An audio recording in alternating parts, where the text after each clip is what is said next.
For example, the distance between this Burger King and Wendy's is about the length of an average school bus. You just saw the wind turbines behind me are going crazy, but it looks like the worst of the storm is already behind us. The Fish of Greater New Haven is just one organization that tries to give back to its community by providing as much food as it can. And we have a warning for people planning a weekend trip to New Haven. Spencer Cassidy has the details. Hurricane Sandy not only affected students living here on campus, but for students off campus as well, with most of its part-time students choosing to work instead of paying the price for full-time tuition. And for all of those affected by Metro Taxi's new fuel-efficient cost cars, Quinnipiac's emergency management meeting will meet today at 4 o'clock to decide if the university will be open for students tomorrow.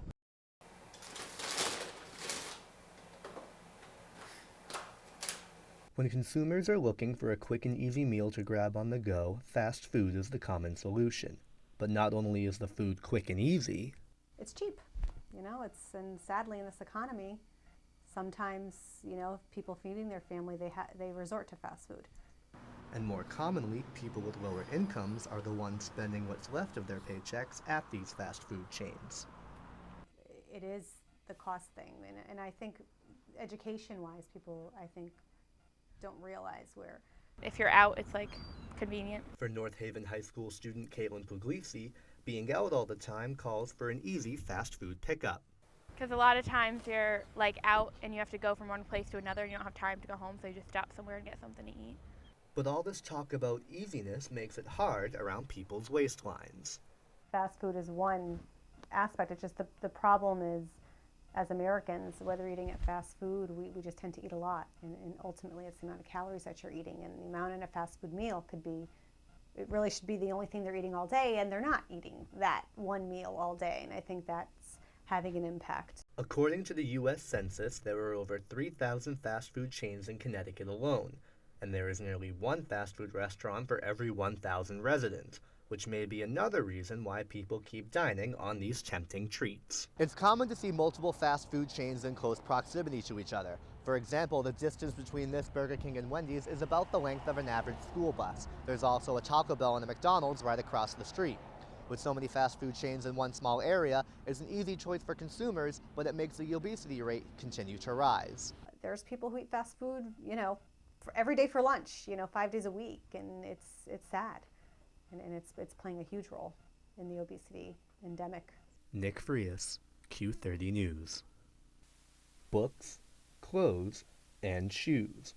These are some of the things people in need get from Master's Manna in Wallingford, but what most people don't recognize is the hidden jewel in the back, the soup kitchen.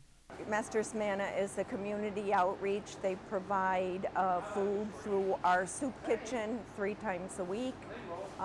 They have a food pantry, and they also have a clothes closet providing for the needy.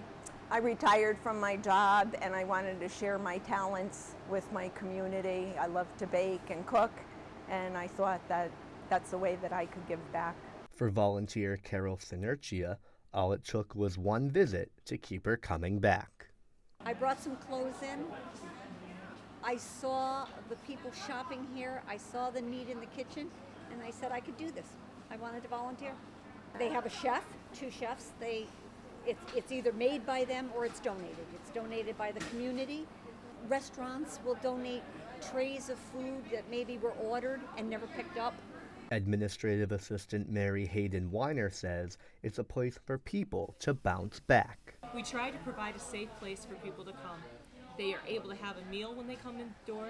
They're able to get groceries for their family, so they have some control over their lives.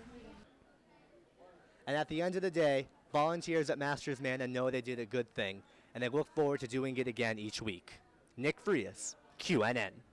Over 17 million students went to a college or university in 2009, according to the National Center for Education statistics. But some college students today are resorting to an old way of life, holding down a job while going to school. That's what Sarah R. did while she got her undergraduate degree. I was a tour guide here at Southern, and I worked retail at Meriden Mall. It's very expensive. I think it's tough to get a good public education, but I mean, you get what you pay for in a sense. The number of part-time students has increased this semester here at Southern Connecticut State University, with most of its part-time students choosing to work instead of paying the price for full-time tuition. We've seen an uptick in the number of students that are pursuing their bachelor degree in part-time status. There are 8,696 total undergraduate students at Southern. Just over 1,200 are going to school part-time. That's 7% of the student population. But Crone says this rise in part-time students is something new. The National Center for Education Statistics also states that over a third of students went to school part-time in 2009. Now, why?